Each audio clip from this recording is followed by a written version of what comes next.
गुरुपद शीस झुकाई साधो, गुरुपद शीस झुकाई। ब्रह्मा विष्णु शिवात्मकं गुरु परतरं नहि किंचित् तस्मै श्री गुरुवे नमः। सर्वे भवन्तु सुखिनः, सर्वे सन्तु निरामयाः, सर्वे भद्राणि पश्यन्तु मा कश्चित् दुःखभाग् भवेत्।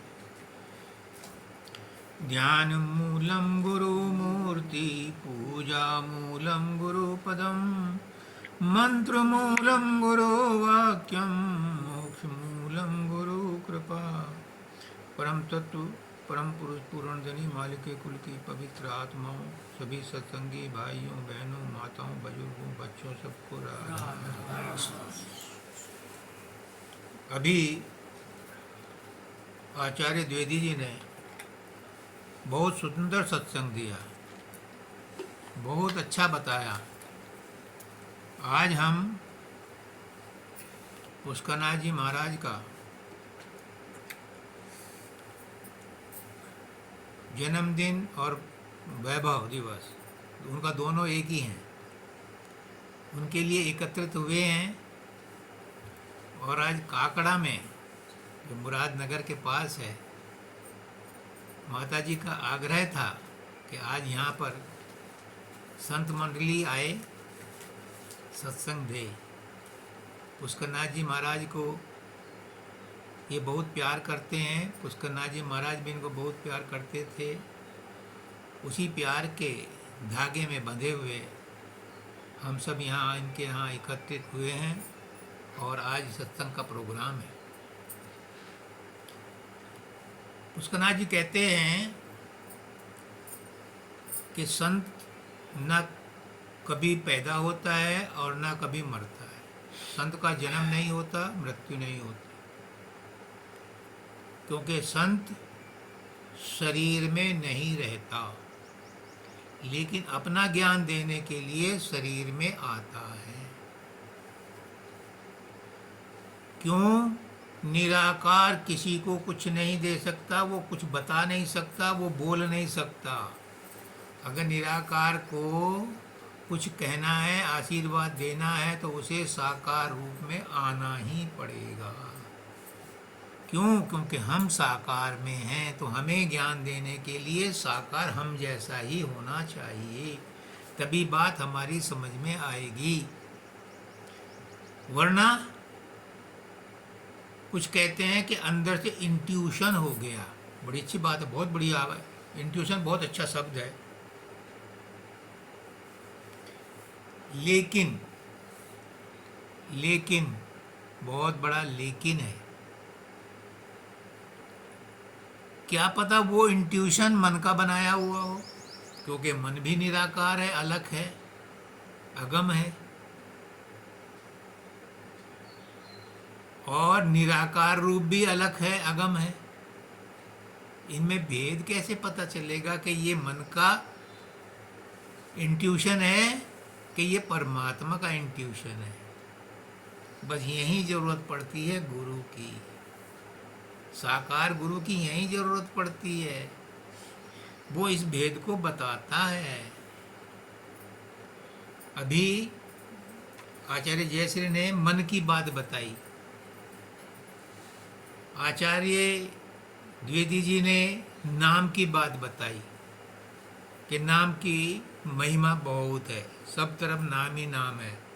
आचार्य बंदिता ने जो शब्द गाया उसमें मन की ही प्रभुताई है। अब एक तीसरा शब्द और पढ़ो, तब जाकर के पता चलेगा कि इसमें क्या है। आप ही माली बाग लगावे, सींचे आप फुलवारी। आप ही माली बाग लगावे, सींचे ही आप फुलवारी।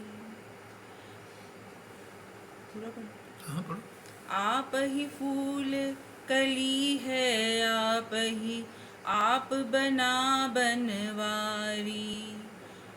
कोयल बन कर कूक सुनावे, बैठ आम की डारी। बौर देख बौरा हो जाए, बौरापन से न्यारी। आप ही माली बाग लगावे, सिंचहि आप फुलवारी। आप ही पौर आप अमृत रस, आप आम रस धारी। आप ही चखे आम रस रसना, आप करे रखवारी। फूल मध्य है बास सुबासा, रंग रूप गुलकारी। आप ही निरखे अपनी शोभा, निरखत होए सुखारी। यह तो भेद कोई गुरुमुख पावे, गुरुपुद होए भिखारी। हम तो सार मरम लख पाया, राधा स्वामी के बलहारी। राधा स्वामी के बलिहारी। अब ये कहते हैं कि आप ही माली बाग लगावे, सींचे आप फुलवारी। अभी आया था कि सब मन की प्रभुताई साधो, सब मन की प्रभुताई। और द्विवेदी जी ने गाया कि नाम की महिमा भारी, नाम में ही सब कुछ है। सब शब्द अपने आप में पूर्ण है। अभी थोड़ी देर पहले हम व्यक्तिगत चर्चा कर रहे थे।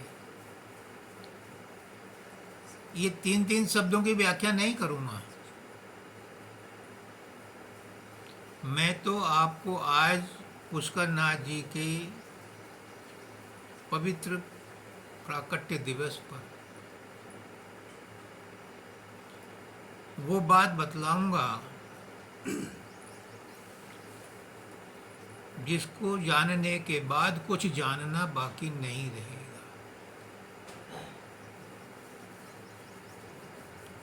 मैं ना गुरु हूं ना चेला हूं, मैं इन झंझटों में फंसा ही नहीं, सबसे न्यारा हूं। मैं कौन है? मैं ये शरीर नहीं है।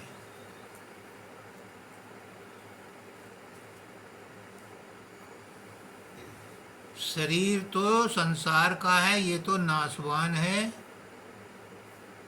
ये किसी का नहीं रहा और न रहेगा। जिसको जन्म मिला है, जिसको शरीर मिला है, उसका शरीर एक दिन नष्ट होगा और जिन महाभूतों से बना है उन्हीं में लय हो जाएगा। हमारा दूसरा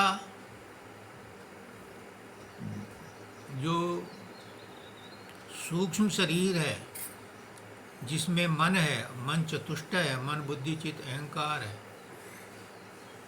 ये कंपैरेटिवली ज़्यादा चलता है। इसको कह सकते हो कि ये कंपैरेटिवली अमर है, लेकिन पूर्ण अमर ये सूक्ष्म शरीर भी नहीं है। एक समय के बाद सूक्ष्म शरीर भी समाप्त हो जाता है। कहाँ जाता है समाप्त होके? अपने मूल स्रोत में समा जाता है, ब्रह्मांडी मन में समा जाता है, क्योंकि ब्रह्मांडी मन का ही अंश है। शब्दों की व्याख्या हजूर मानव दयाल जी महाराज कहते थे कि वाणी जालम महाजालम। वाणी के द्वारा जो भी हम बोलते हैं, समझाते हैं, वो कहते थे कि मैं दर्शन शास्त्र का प्रोफेसर हूँ, और वो इंडिया में नहीं विदेशों में भी पढ़ाते थे, अमेरिका में भी पढ़ाया 20 साल 18 साल। कहते थे दर्शन शास्त्र वाले इतने तर्क रखते हैं कि झूठ को साबित करने में उन्हें कुछ देर नहीं लगती। तर्कों के हिसाब से वो झूठ को भी सच साबित कर देते हैं। तो वाणी का जाल ऐसा है कि इससे कोई भी चीज़ सिद्ध की जा सकती है, लेकिन हमारा लक्ष्य क्या है? हम अभी औपचारिक बात कर रहे थे कि हमारा लक्ष्य क्या है। हम संसार में आए हैं, जितनी सांसें हैं, जितना राशन कार्ड पे अन्न है, उतना हम भुगत करके चले जाते हैं। तो क्या इसीलिए आते हैं? यही लक्ष्य है हमारे जीवन का? खाना पीना सोना जागना, बच्चे बनाना, ऐसो आराम करना और राम नाम सत्य होना, क्या यही लक्ष्य है? क्या इसी के लिए मनुष्य योनि मिली है? फिर तो और योनियों में क्या दिक्कत है? 84 लाख योनियां हैं, उनमें और मनुष्य योनि में क्या अंतर है? कोई खास बात है? हाँ, परमदयाल जी महाराज कहते हैं कि मनुष्य योनि में परमात्मा स्वयं निवास करता है। ये मनुष्य योनि सब योनियों में सिरताज है, सरताज है, क्राउन ऑफ द क्रिएशन। ये मानव दयाल जी का वर्ड है, क्राउन ऑफ द क्रिएशन है मानव। संसार में इतनी इम्पोर्टेंस किसी और योनि वाले को नहीं मिली जितनी मनुष्य को मिली है। क्यों? क्योंकि मनुष्य के अंदर परमात्मा चैतन्य रूप से विद्यमान है, और योनियों में भी है। कोई चीज़ ऐसी नहीं है जिसमें परमात्मा ना हो। ऐसी कहीं भी कोई स्थान नहीं है। पूरे ब्रह्मांड में क्या, कोटि कोटि ब्रह्मांडों में, आकाश गंगाओं में कहीं ढूंढ लो, कोई भी स्थान ऐसा नहीं है जहाँ पर एटम ना हो। अगर एटम नहीं है तो वो स्थान स्थान ही नहीं है। जो भी स्थान है वहाँ पर एटम रहेगा, अणु रहेगा। साइंस कहता है, मैं तो नहीं कहता। इसी तरह से कहीं भी ढूंढ लो, परमात्मा का अंश मौजूद रहेगा। अगर अणु नहीं है तो वहाँ केमिकल रिएक्शन नहीं हो सकता। केमिकल रिएक्शन अणु के रहते ही होता है, ऐसा ही होता है। और परमात्मा के रहते हुए ही कोई जगह जगह बनती है। ऐसी कोई जगह है ही नहीं जहाँ परमात्मा ना हो, सब जगह। लेकिन कहीं वो सुप्त अवस्था में है, कहीं वो अर्धचेतन है, कहीं वो चेतन है, कहीं वो महाचेतन है, और अपने आप में चेतन घन है।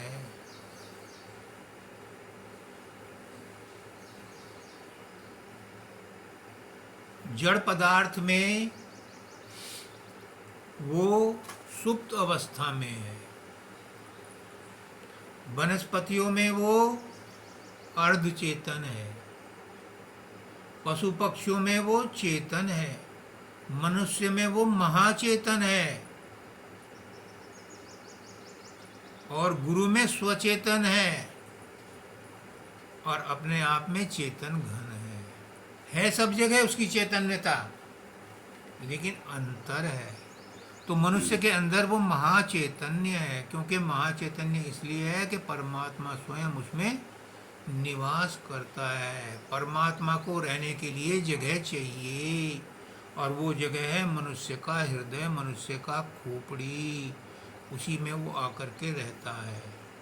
अनोदया जी ने एक बार बताया, मैंने पहले भी बताया था, प्रसंग बस ये बताना पड़ रहा है, कि एक बार देवताओं की मीटिंग हुई और परमात्मा ने कहा कि मैंने मनुष्य को बहुत चतुर बना दिया है, ये मुझे खोजता खोजता सब जगह जाएगा, मैं कहाँ रहूं।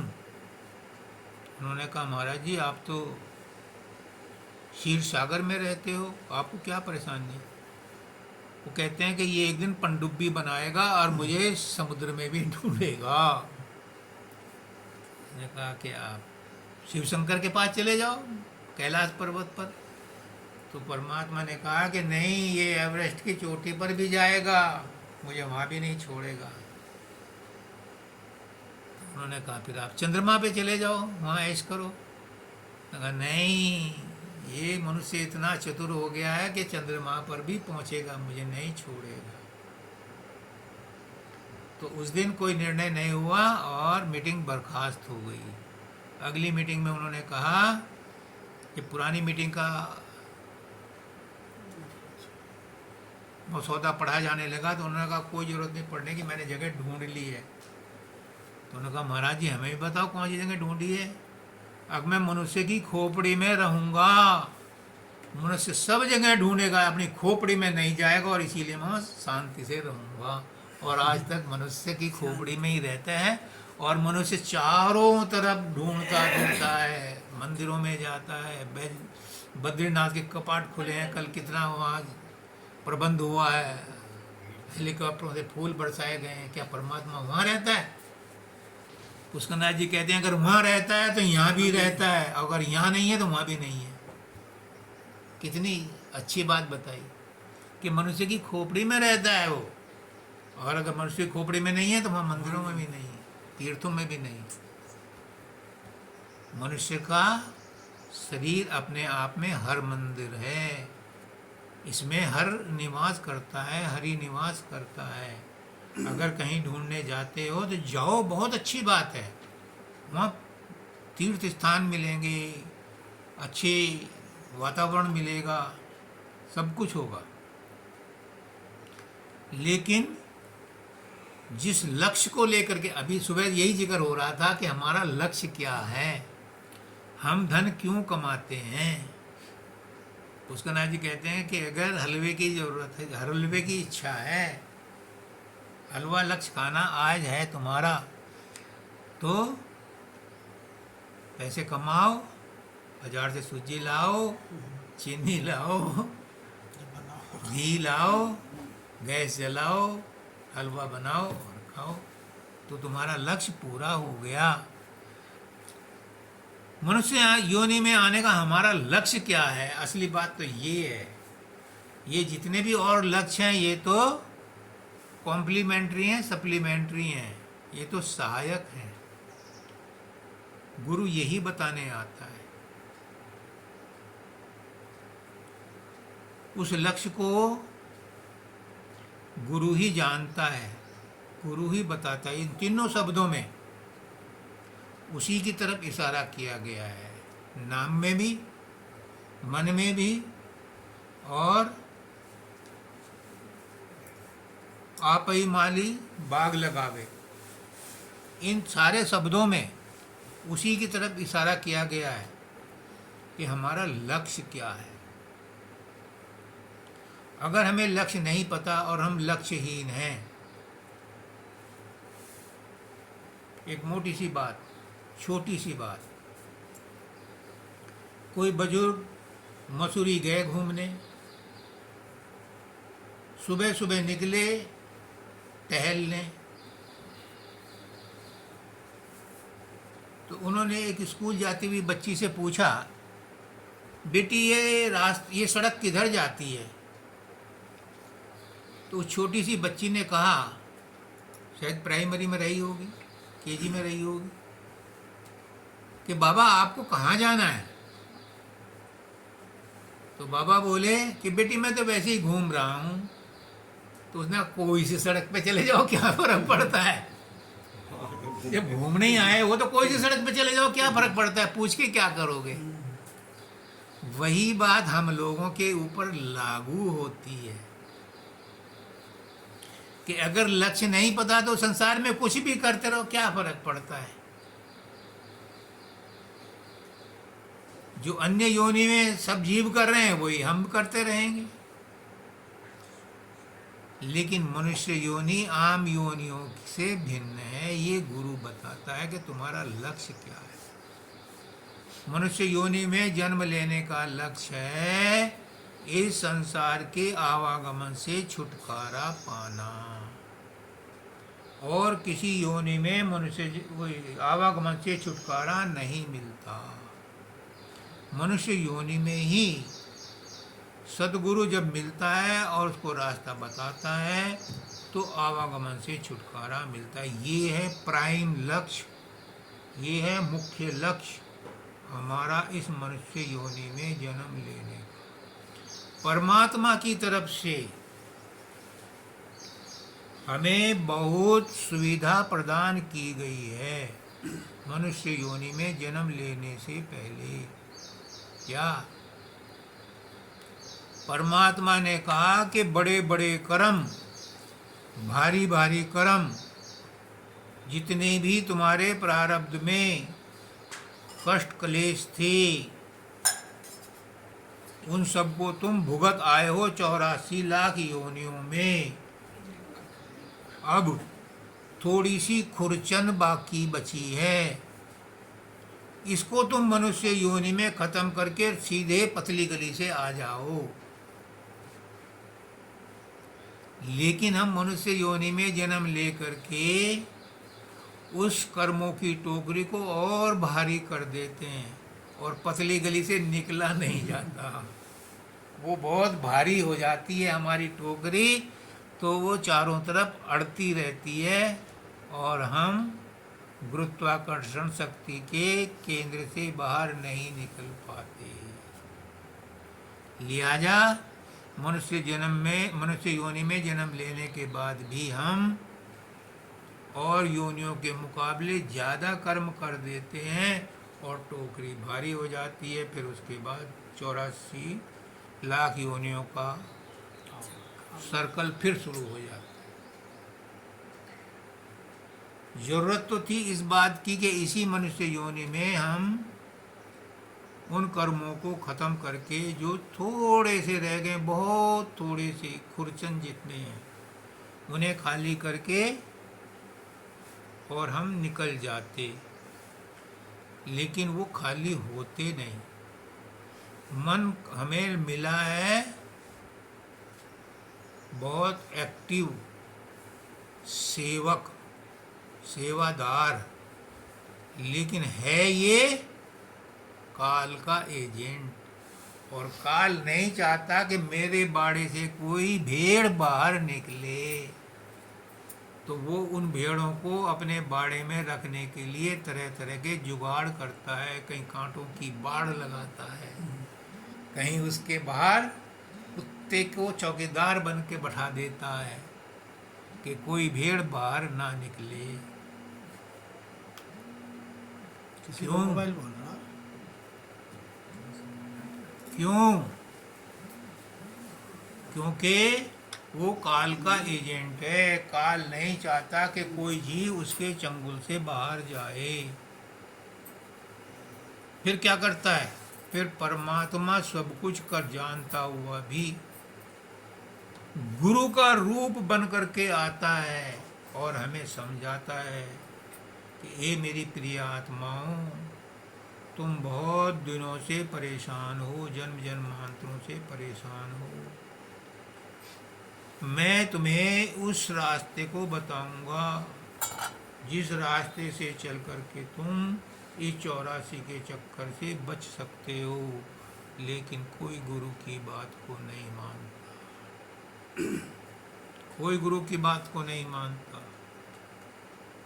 क्यों? बाबा शब्दानंद जी कहते हैं कि सत्संग में भी काल आके बैठ जाता है, भरमाता रहता है कि ये गुरु कैसे हो सकता है। पुष्करनाथ जी के यहाँ उनके गुरुजी 15 साल रहे। एक बार उनके भाई आए उनसे मिलने फरीदाबाद में, तो उन्होंने पुष्करनाथ जी से पूछा, ये कौन बैठे हैं आपके कमरे में? उन्होंने कहा, ये हमारे गुरुजी हैं। वो उनके पास गए और लौट के आए, ये कैसे गुरु हो सकता है, ये तो मेरे साथ पढ़ता था। तो जो पढ़ता था साथ में वो गुरु नहीं हो सकता।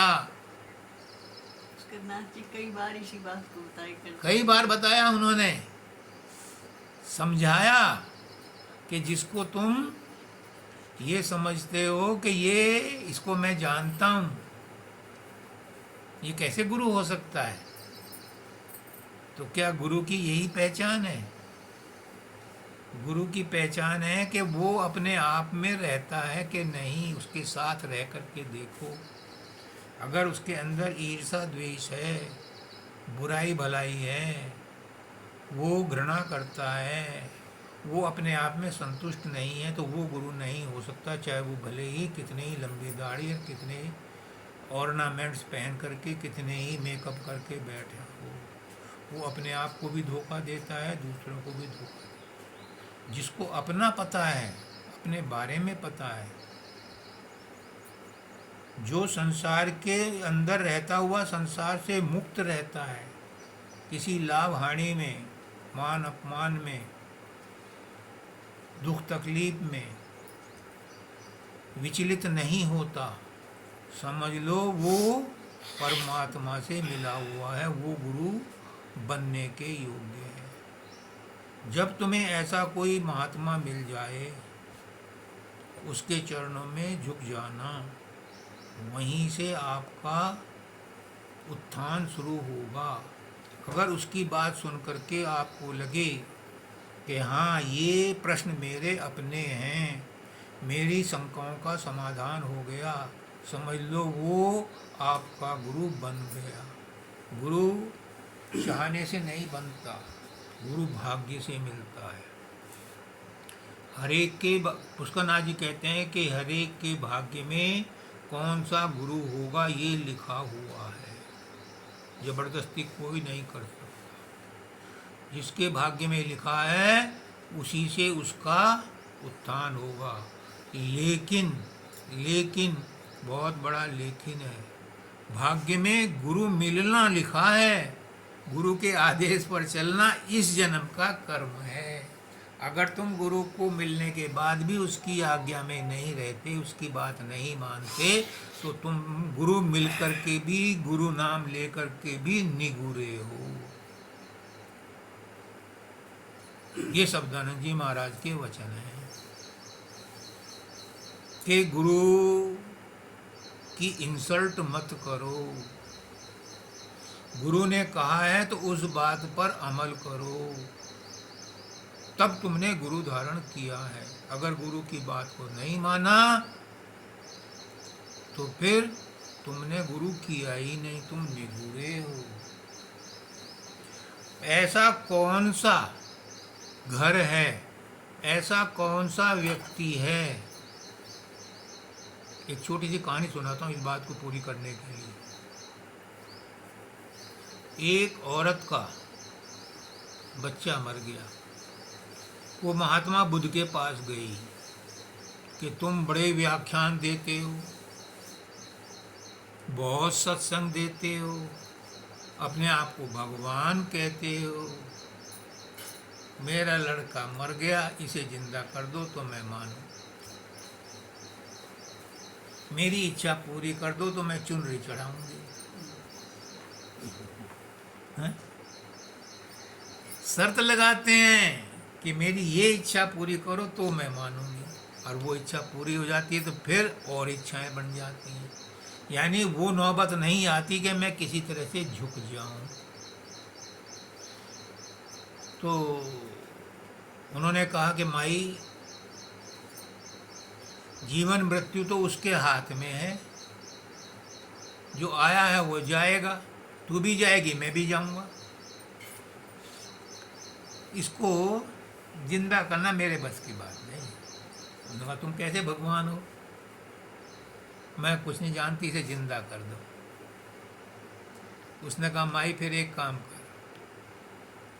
किसी घर से सरसों का दाना ले आ और उस घर से लाना जिसके घर में कोई मरा ना हो, और मैं तेरे बच्चे को वो दाने को प्रसाद बना करके, सरसों के दाने का प्रसाद बना करके इसे खिला दूंगा और ये जिंदा हो जाएगा। अब वो गई, सारे गांव में घूम ली कि भाई मुझे कोई सरसों का दाना दे दो। सब देने को तैयार, लेकिन उन्होंने शर्त लगा दी कि जिसके घर में मौत ना हुई हो। उसने कहा कि ऐसा तो नहीं, मेरे घर में तो अभी पिछले साल ही हुआ है। दूसरे ने कहा मेरे घर में तो 2 साल पहले ऐसा हो गया, किसी ने कहा 5 साल पहले हो गया। जब वो शाम तक ढूंढती रही, उसे कोई घर नहीं मिला, तो वो आखिर आकर के बोली कि बाबा ऐसा कोई घर खाली नहीं जहाँ पर मौत ना हुई हो। तो उसने कहा कि बेटी अब भी बात समझ में नहीं आई, जब ऐसा कोई घर है ही नहीं तो तू ही क्यों अकेली ऐसी है कि तेरा बेटा मर गया और वो जिंदा हो जाएगा। उसकी बात समझ में आ गई। तो मैं कह रहा था कि कोई घर ऐसा नहीं है, कोई आदमी ऐसा नहीं है जो ये अपनी छाती पे हाथ रख करके कह दे कि मैं सुखी हूँ, या मुझे कोई तकलीफ नहीं हुई, या मेरे अंदर कोई बुरा भाव नहीं आया, या मुझे कभी कोई मुसीबत नहीं आई। कोई आदमी माई का लाल आके कह दे। पुष्करनाथ जी कहते थे कि राजेश तूने बचपन में बहुत कष्ट उठाए हैं, पर तू अकेला नहीं है, मैं तुझसे भी ज़्यादा कष्ट उठा चुका हूँ। 4 साल का था, मेरी माँ मर गई थी। 11 साल तक मैं स्कूल में नहीं गया, लाड प्यार में सबने मुझे बच्चा है, लल्ला है, कहाँ भेजोगे स्कूल में। तो तू अकेला नहीं है कि जिसने बचपन में कष्ट सहे हैं।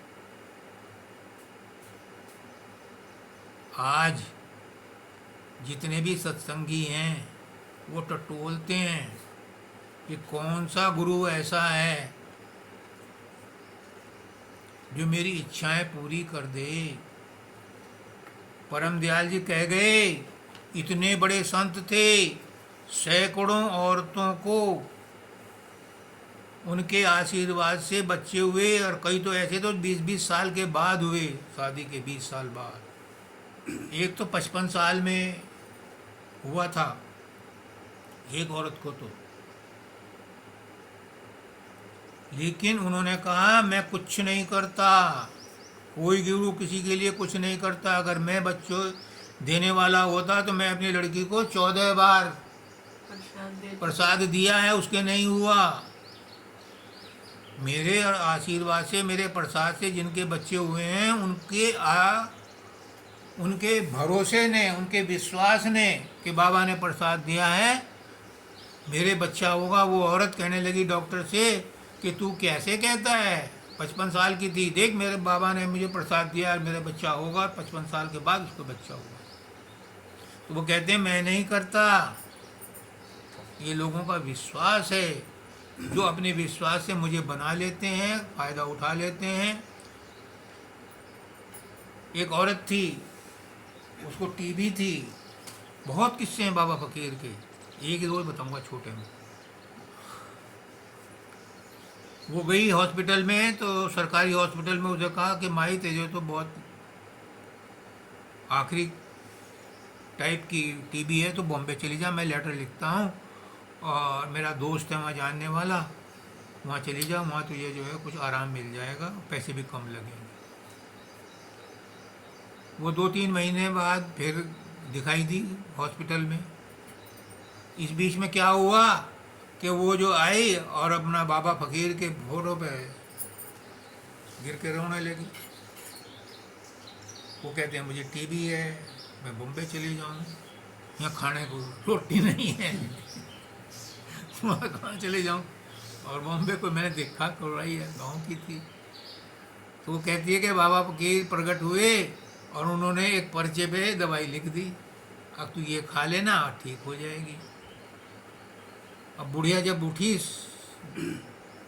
तो उन्होंने पर्चा ही खा लिया और वो ठीक भी हो गई। और डॉक्टर कहे माई तो गई ना, 2-3 महीने बाद वो हॉस्पिटल में दिखाई दी, किसी के साथ गई थी, मैं तो ठीक हो गई। अब तो कहते ठीक हो गई, मेरा बाबा आया था, उन्होंने मुझे दवाई बताई थी, अब कहाँ है दवाई का पर्चा, हम भी देखा क्योंकि हमारा भी काम हो जाएगा इस बहाने। वो कहने लगे पर्चा तो मैं खा गई। तो ये किसने ठीक किया था? ये आशीर्वाद ने किया था, उसके विश्वास ने किया था। एक और लड़का था सरदार का, सरदार जी थे, उसने पीजीआई में भर्ती हो गया बच्चा, और कहने लगे कि इसके तो आखिरी वो है, 1 दिन 2 दिन मुश्किल से बचेगा ये। उन्होंने, उसके बाप ने वहीं से चिट्ठी लिख करके, चंडीगढ़ से होशियारपुर है कितनी दूर, 2-2.5 घंटे का रास्ता, 1 घंटे का, तो उसे भेज दिया अपने भाई को या दूसरे बेटे को या नौकर को कि बाबा फकीर को दे देना। उसमें लिखा था कि जिस बच्चे को तुमने आशीर्वाद दिया था कि ये विदेश जाएगा, धन कमाएगा, नाम कमाएगा, वो तो अब 24 घंटे का मेहमान है, डॉक्टर ने बोला। अब बाबा फकीर हुक्का पी रहे थे, उन्होंने हुक्के में डाली वो चिट्ठी और गुड़ गुड़ करके पी गए, और उसको कह दिया सेक्रेटरी को लिख दे उसको, उसकी बीमारी पी गया बब्बा। और वो गया वहाँ, उन्हें जाकर उसे बताया कि बाबा ने तो तुम्हारी बीमारी पी ली। वो लड़का नली पली तोड़ करके खड़ा हो गया। इतनी देर में नर्स आई और सबने डॉक्टर आ गए कि इसने क्या करा, ये क्या हुआ, ये क्या हुआ, ये क्या हुआ। उसे देखा तो उसको रत्ती भर भी टीबी का कोई निशान नहीं था। इतनी देर में निकल गया, कैसे हो गया? मैंने शुरू में शुरुआत की थी ना, हमारे मन में इतनी शक्ति है, प्रचंड शक्ति है, जितनी के उस मालिक के मन में है। हमारे मन में विश्वास हो जाए कि मैं बिल्कुल ठीक हूँ, तो मैं बिल्कुल ठीक हूँ। कोई बीमारी असर नहीं कर सकती उस आदमी को जिसका मन अपने आप से जुड़ा हुआ है। प्रचंड शक्ति है इस मन के अंदर, ये ही रोगी बनाता है। मन क्या है इसमें है ना, रोगी, मन ही रोगी बनाता है। अच्छा बताओ, एक बार सुनाओ। सब मन की प्रभुता, सब मन की प्रभुताई साधो, सब मन की प्रभुताई। मन ही आवे गर्भवास में, जननी गोद खिलाई। मन ही धरे किशोर अवस्था, मन ही में तरुणाई। मन ही नारी संग भर माना, विषय भोग लिपटाई। मन ही सुत बनिता उपजावे, मन व्यवहार कराई। वृद्ध अवस्था मन ही व्यापे, भैयालस कदराई। मन नहीं मरे मार सब डारे, चिता की आग जराई। मन ही भजन ध्यान मन सुमिरन, मन ही बुद्धि रहाई।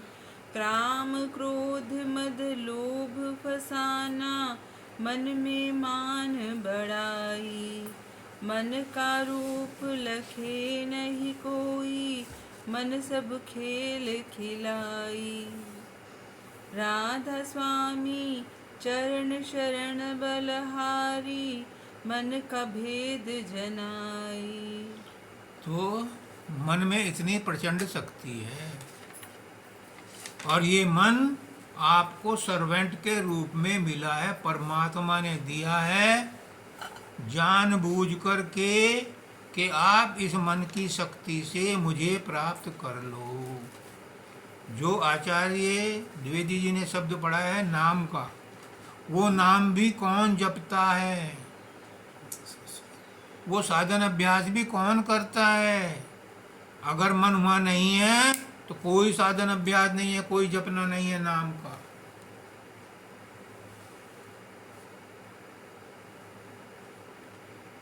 हजूर महाराज कहते हैं राय शालिग्राम जी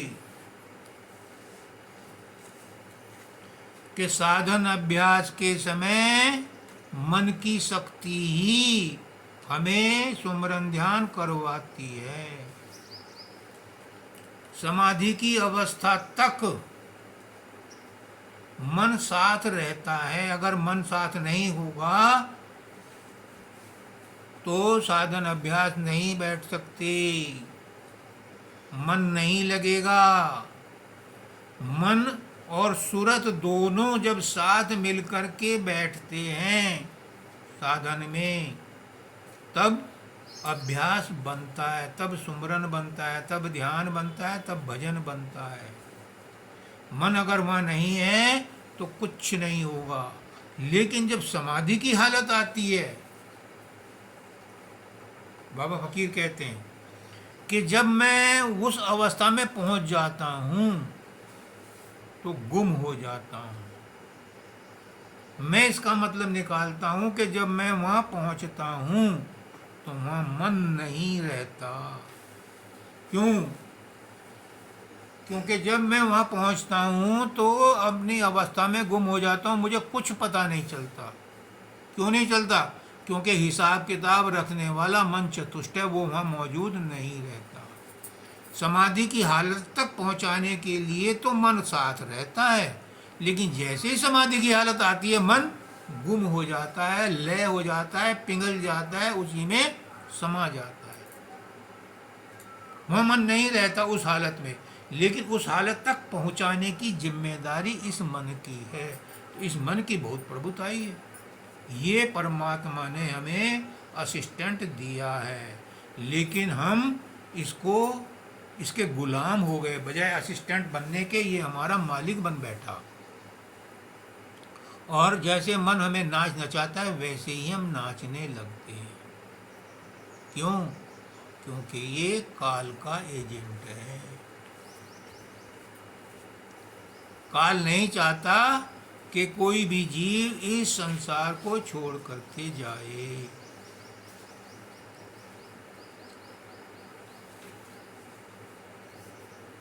फिर इसीलिए गुरु आता है, ये भेद बताने के लिए, ये राज बताने के लिए कि कैसे तुम इस मन को मित्र बनाओ। इस मन से दुश्मनी करोगे तो सारी शक्ति मन को कंट्रोल करने में ही लगा दोगे। जो कठोर साधन करते हैं, शरीर को कष्ट देते हैं, हठ योग अपनाते हैं, उनकी सारी शक्ति मन को कंट्रोल करने में ही खत्म हो जाती है। फिर ऊपर सूरत की चढ़ाई कैसे होगी? वो शक्ति कहाँ से आएगी? वो नहीं आ सकती। और मन को कोई जबरदस्ती कंट्रोल कर भी ले तो विश्वामित्र से ज़्यादा तो कोई कठोर हो नहीं सकता। या आज के ज़माने का नया उदाहरण है गोरखनाथ। बहुत कठोर साधन अभ्यास करते हैं, बहुत कठोर नियंत्रण रखते हैं नागपंथी। गोरखनाथ को भी भटका दिया था मन ने। मन को दबा करके रखने से जब कभी भी तुम्हें हल्का सा परिवर्तन आएगा तो वो उछल जाएगा स्प्रिंग की तरह से। सांप को पिटारी में बंद कर दो, उसका जहर तो कम नहीं होगा। जब वो मौका पाएगा पिटारी से निकलेगा तो डसेगा। तो मन को जबरदस्ती बंद नहीं किया जा सकता, कंट्रोल में नहीं किया जा सकता। सारे प्रयत्न फेल हैं। सारे संत महात्मा यही कहते हैं कि मेरे मानव दयाल जी ने कहा कि मन को कंट्रोल करने में अपनी शक्ति क्यों जाया करते हो? इसे प्रेम से मित्र बना लो। मन को प्रेम से मित्र बना लो तो ये वो सब काम करेगा जो आवश्यक है। ये परमात्मा से मिला देगा। क्यों?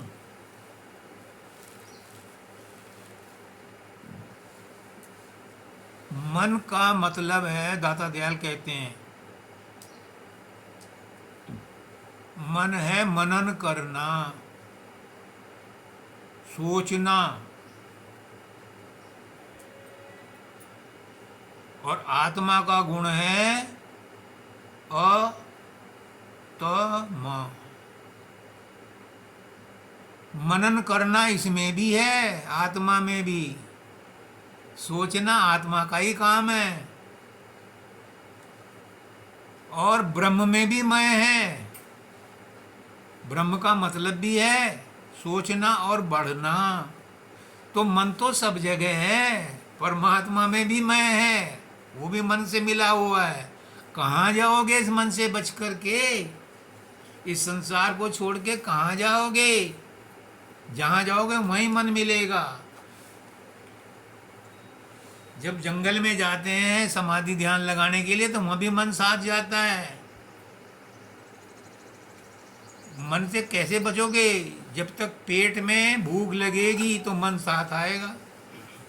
वहाँ भी फल खाने की इच्छा होगी, पत्ती खाओगे, पेड़ पौधे, नहीं तो मांस खाओगे छोटे जानवरों का। तो जब तक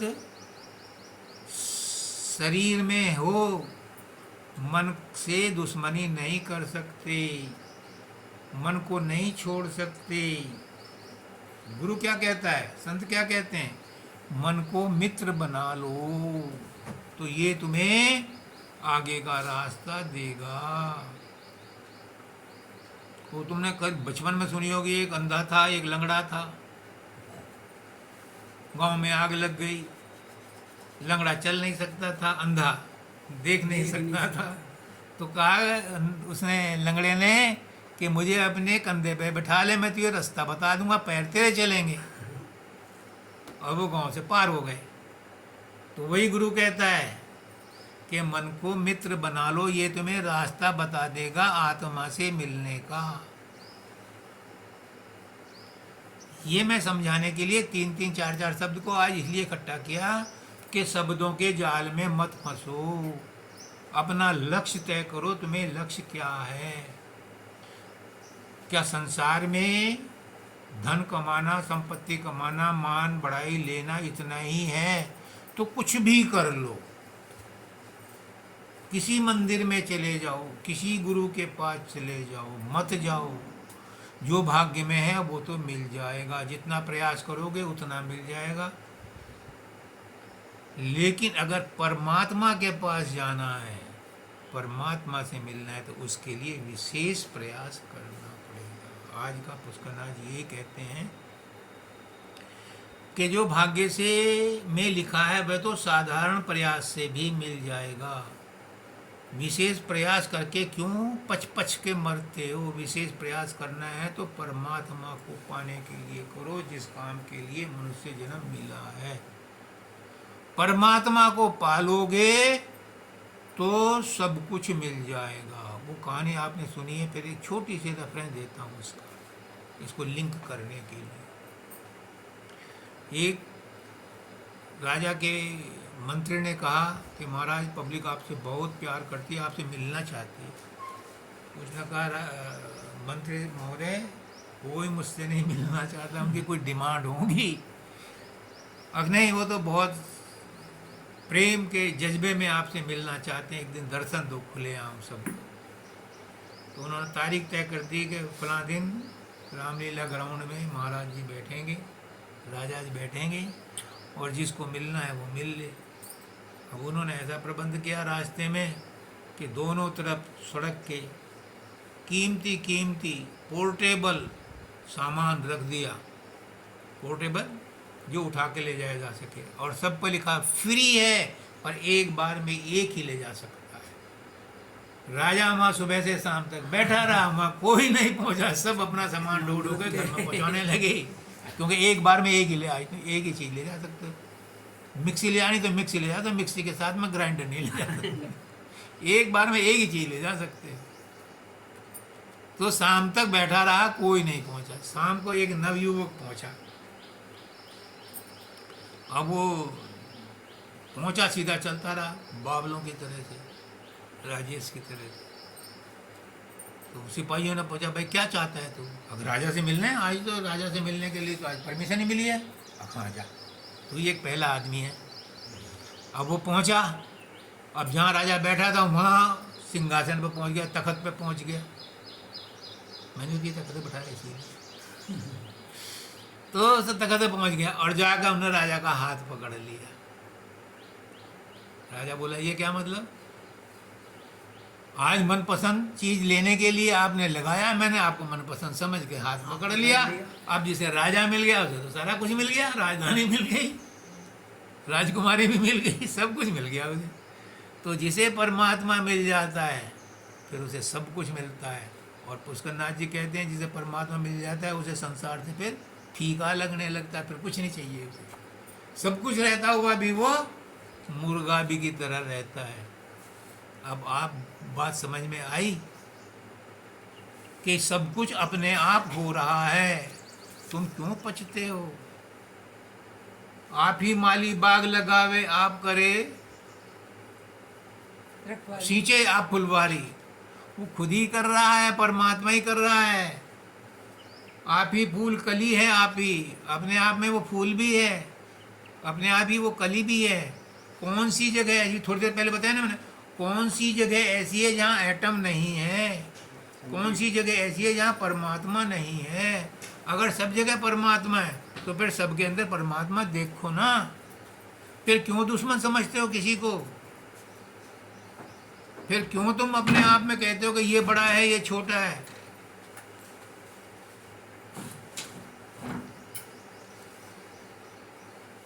बैठो बैठो बैठो, बाद में करेंगे। तुलसी साहब का पिछले संडे को सत्संग था, वो शब्द था, क्यों भटकता फिर रहा है, क्यों भटकता फिर रहा है तू तलाशे यार में। क्यों भटकते फिर रहे हो अपने मालिक की खोज में? क्यों भटकता फिर रहा है तू तलाशे यार में। रास्ता सारग में है दिल भर पे जाने के लिए। तो ये तो लंबे लंबे रास्ते हैं जिनमें तुम घुस रहे हो। छोटा रास्ता, सारग का रास्ता गुरु बताएगा। दिल पर पे जाने के लिए, उस मालिक से मिलने के लिए, ऐसे नहीं मिलेगा। ढूंढते रहो, जाते रहो, समाधि पर जाओ, मत्था टेको, सब कुछ मिलेगा। सब जगह है, सब जगह मिलेगा। लेकिन लेकिन बहुत बड़ा लेकिन है, वहां जाने से संसार की इच्छाएं पूरी होंगी। अगर परमात्मा को मिलना है तो जिंदा गुरु मुर्शदे कामिल से मिल, सिदक और सबूर से तकी। तकी वो था जो हज करने जा रहा था। मुर्शदे कामिल से तू हज करने जा रहा है, जा, काबा भी जा, सब जगह जा, कोई नुकसान नहीं है, मिल जाएगा तुझे, संसार बन जाएगा। अगर परमात्मा को मिलना है तो मुर्शदे कामिल से मिल, सिदक और सबूर से तकी। वो देगा तुझे फहम अल्लाहू अकबर बजाने की। वो तुझे रास्ता बताएगा, वो तुझे भेद बताएगा। बिना भेद के समझ में नहीं आएगा। राज है, राज, बहुत बड़ा राज। और वो राज क्या है? सब मन की प्रभुताई साधो, सब मन की प्रभुताई। वो राज ये मन है। मन किसी को आगे चलने का रास्ता नहीं देता, सब जगह आकर के खड़ा हो जाता है। कहीं बीवी बन के खड़ा हो जाएगा, कहीं भाई बन के खड़ा हो जाएगा, कहीं बेटा बन के खड़ा हो जाएगा, कहीं बाप बन के खड़ा, कहीं दुश्मन बन के खड़ा हो जाएगा।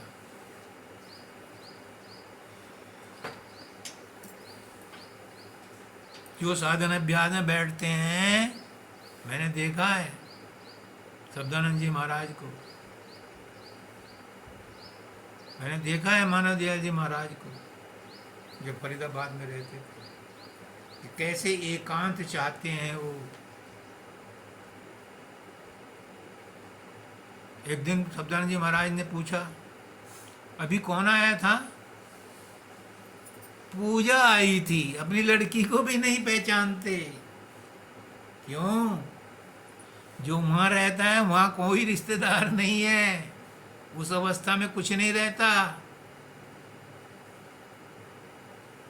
कहते हैं, माता जी कहती थी कि ये तो सब कुछ भूल गए, भूले नहीं है वो अपनी निज अवस्था में रहते हैं, वहां कुछ पहचान नहीं होती।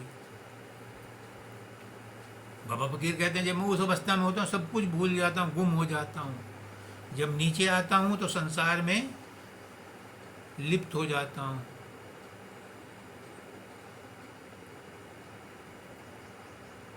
वही कोयल बनकर कूक लगाता है, और वही आम की डाली पर बैठता है, वही गुठली में है, वही मिठास में है, सब कुछ वही है। किसको बुरा कहते हो? कौन है वो जिसमें कमियां निकालते हो? सब कुछ तो भगवान है, सब कुछ तो भगवान ने पैदा किया है। फिर कुत्ते का डंडा क्यों मारते हो? बच्चे को चांटा क्यों मारते हो?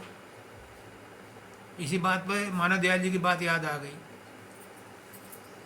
संतों ने बड़े बड़े भेद खोल करके बताए हैं, पर समझने वाला कोई कोई होता है। आप लोगों ने भी सुना होगा, वो कहते हैं कि बाइबल में लिखा है, अगर कोई तुम्हारे एक गाल पर चांटा मारे तो दूसरा गाल भी उसके सामने कर दो। सब कहते हैं, 100% लोग कहते हैं कि ये परिस्थिति पर निर्भर करता है, आज के ज़माने में पॉसिबल है ही नहीं। ऐसा कौन सा इंसान होगा जो एक गाल पे चांटा खाने के बाद दूसरा भी कहते इधर भी मार दे? कोई बेवकूफ होगा, कमजोर होगा, हैं? कमजोर होगा। न कमजोर होगा वो भी ये नहीं कहेगा दूसरे गाल पर मार दे, वो कहेगा भाई छोड़ दे छोड़ दे। लेकिन वो दूसरे गाल पर भी मारेगा तो भी कहेगा छोड़ दे। लेकिन मानव दयाल जी क्या कहते हैं?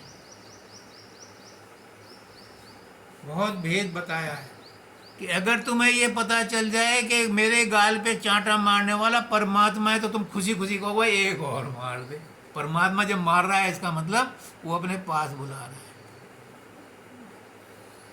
फर्क पड़ गया? गुरु ने भेद बता दिया। दूसरा कौन है जिसे तुम दुश्मन समझते हो? अगर उसने नुकसान किया है,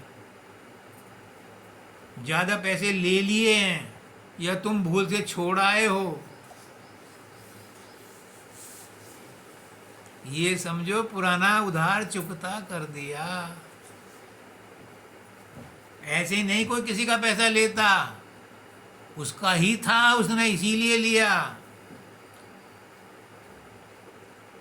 इन्होंने कहा हैदराबाद में कि चिप्स का पैकेट ले आओ, मैं 2 ले आया, मैंने 200 का नोट दिया, उसने 40 रुपये मुझे वापस, 60 रुपये मुझे वापस कर दिया, मैं चला आया। वो फालतू पैसे क्यों दिए? क्योंकि उसके थे, उसने ले लिए। मैं कहाँ ढूंढता फिरता, किसको बुराई दूं? कौन है ऐसा जिसमें परमात्मा नहीं है? नुकसान पहुंचाया तो किसने पहुंचाया? आप कहोगे कि ये सांसारिक बात नहीं है। हाँ, बिल्कुल नहीं है। इससे तो घर लुट जाएगा, सड़क पे आ जाएंगे और सड़क पे कोई खड़ा नहीं होने देगा। तो संत मत संसारियों के लिए नहीं है। पुष्करनाथ जी फिर मेरे याद आ गए, वो कहते हैं कि इस मत में तो वही आता है जिसे संसार से ठोकर लग जाती है, जिसे संसार तंग करता है। और कृष्ण भगवान कहते हैं गीता में कि जिसको मैं अपने पास बुलाना चाहता हूँ उसका सब कुछ छीन लेता हूँ, उसे दुख और कष्ट देता हूँ, ताकि संसार से विरक्त होकर के वो मेरी तरफ लगे। तो जिसको परमात्मा चाहिए, लक्ष्य बना लो अपना, अगर परमात्मा लक्ष्य है तो फिर संसार को भूलना पड़ेगा या संसार भूला जाएगा, संसार से वैराग्य हो जाएगा। लेकिन हर एक के बस की बात नहीं है। जेहि जाने तेहि देहि जनाई, तुम्हें जाने तुम्हें हो जाए। इस काम के लिए अपना अस्तित्व खोना पड़ता है, अपने आप को खोना पड़ता है। लेकिन कब? जब वो चाहता है। अभी संसार में हो, संसार भोगो। एक समय ऐसा आएगा कि संसार भोग लिया, एनफ इज एनफ यार, अब शांति रहने दो यार, जाओ जरा मुझे शांत रहने दो। कई बार कहते हो, घर में शोर शराबा होता है, एक कमरे में अलग बैठ जाते हैं, शांत रहने दो। एक समय तो कभी ऐसा आए कि तुम शांति चाहो, उस समय तुम्हें शांति मिलेगी। लेकिन कब? जब सब कुछ भूल जाओगे।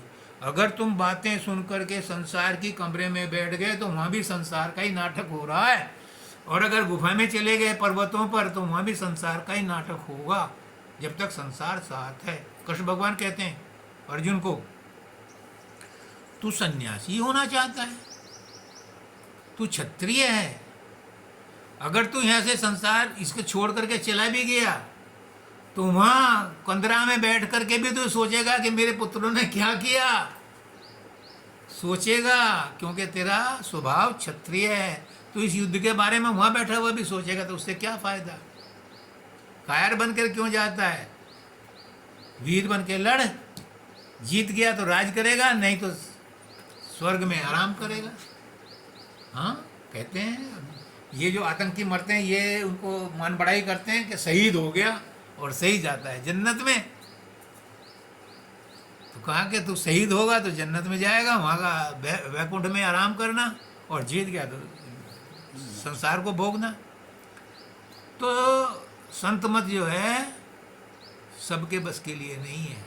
हालांकि सबके लिए बनाया गया था, लेकिन अब इस संसार में हम इतने रमण गए, इतने व्यस्त हो गए कि हम अपना नाम पता ही भूल गए। जो नाम से हम पुकारे जाते हैं, राजेश हो गया, वंदिता हो गई, विवेक हो गया, हम इसी नाम से जाने जाते हैं। अरे ये नाम तो इस शरीर का, और हमने जाना अरबों खरबों कितने शरीर ले लिए, उनमें सब में नाम बदल गए और पता बदल गया। और क्या बदला? नाम और पता ही तो बदला, हम तो वही हैं। सतयुग में भी हम ही थे, त्रेता में भी हम ही थे, द्वापर में भी हम ही थे, और कलयुग में भी हम ही, और जाने कितने उसमें रहेंगे। तो अगर ये चाहते हो कि हमारा नाम और पता ना बदले तो जन्म ही मत लो। फिर पुष्करनाथ जी की बात याद आ गई। वो कहते हैं कि अगर तुम मृत्यु से डरते हो, मृत्यु बहुत भयानक है और जन्म लेना भी बहुत कष्टदायक है, और रहना बीच की स्थिति में कौन सा सुखदायक है, कौन सुखी है? तो अगर मृत्यु से डरते हो तो जन्म ही मत लो, और ये तुम्हारे हाथ में। 84 लाख योनियों से बचना चाहते हो तो मनुष्य योनियों में तुम्हारे पास एक ऑप्शन है कि अभी जीते जी मर जाओ, फिर जन्म ना हो दूसरा। जीते जी मरने का मतलब है अपने आप को उस अवस्था में पहुंचा दो जहां जन्म मृत्यु नहीं है, काल का चक्र नहीं है। काल का चक्र त्रिपुटी तक है, ब्रह्मांड तक है, ब्रह्मांड से परे नहीं है। महाप्रलय भी ब्रह्मांड में ही आती है, सतलोक में नहीं आती। अपने आप को सतलोक में पहुंचा दो और जीते जी मरना हो गया, फिर तुम्हारी दोबारा से मृत्यु नहीं होगी, और इस जन्म में भी रहते हुए तुम्हें कोई कष्ट नहीं होगा। कष्ट तो आएंगे, परिस्थितियाँ नहीं बदलेंगी। फिर पुष्करनाथ जी की बात याद आ गई। परिस्थितियाँ तो नहीं बदलेंगी, सोच बदल जाएगी। वो कष्ट नहीं महसूस होगा। फिर होगा यार ये तो सब होता ही रहता है, जब तक शरीर है कष्ट तो होगा ही। कहाँ जाते हो भाग करके? किससे भागते हो? संसार से भागे फिरते हो। उसका गाना है फिल्म का, संसार से भागे फिरते हो परमात्मा को क्या पाओगे, इस जन्म में तुम्हें सुख ना मिला वहां जाकर क्या पछताओगे। वहां भी नहीं है, मरने के बाद बेड ऑफ रोजेज नहीं है कहीं, जो कुछ यहाँ किया है वही फिर वहां भुगतना पड़ेगा, शुरुआत यहीं से होगी। अगले जन्म में अगला कुछ नहीं होता, यही जन्म का बैलेंस आगे ट्रांसफर होता है। एक बैंक से अकाउंट बंद करके दूसरे बैंक में ले गए तो बैलेंस तो वही जाएगा, वहां बढ़ नहीं जाएगा। वही हाल हमारा है, मृत्यु के बाद भी जो हमने इस जन्म में किया है या पुराने जन्म हैं वही साथ जाएंगे। अगर उनसे छुटकारा चाहते हो तो गुरु की बात मान लो, गुरु के आदेशों पर चलो, वो तुम्हें बताएगा, वो तुम्हें जो देगा तुम्हें फहम, जो तुम्हें रास्ता बताएगा, तुम्हारे शंकाओं का समाधान करेगा। अल्लाह अकबर पे जाने के लिए, वहाँ जाने के लिए, परमात्मा से मिलने के लिए रास्ता बताएगा। अब काफ़ी समय हो गया है, हैं? तो मेरी यही प्रार्थना है, आज पुष्करनाथ जी महाराज का सत्संग उन्होंने वर्षा की है, उन्होंने सारा कुछ बरसाया है, उन्होंने सब कुछ फरमाया है, उनकी दया बरस रही है। पहले वो शरीर में थे, अब वो व्यापक हैं, सब जगह विद्यमान हैं, सबके ऊपर कृपा हो रही है, सबके ऊपर दया हो रही है। मैं सबसे यही प्रार्थना करता हूँ कि इसी जन्म में अपने जन्म को सफल बना लो। सबको राधा आरती कर लो। शरण शरण की वंदना, नित्य कोई और ना सोचित आए मेरे, बख्श दो निज नाम, तेरी शरणा अब किसकी रखूं आस तो तेरी दया की जग से रूप धाऊं नाम गाऊं, शब्द राधा मन, अठुराम तेरा ही सुमिरन, भाग्य मेरा धन। शीश पर कर कमल धर लिया, चरण लगाए, पतित पापी तर गया, दाता शरण तेरी आए। मुक्ति की नहीं चाह मन में, भक्ति प्यारी लाग, राधा स्वामी की दया से भाग्य पूर्ण जाग। चरण शरण की वंदना, मित कोई और न कान, गुरु सोचित आए मेरे, बख्श दो निज नाम, दाता बख्श दो निज नाम, सतगुरु बख्श दो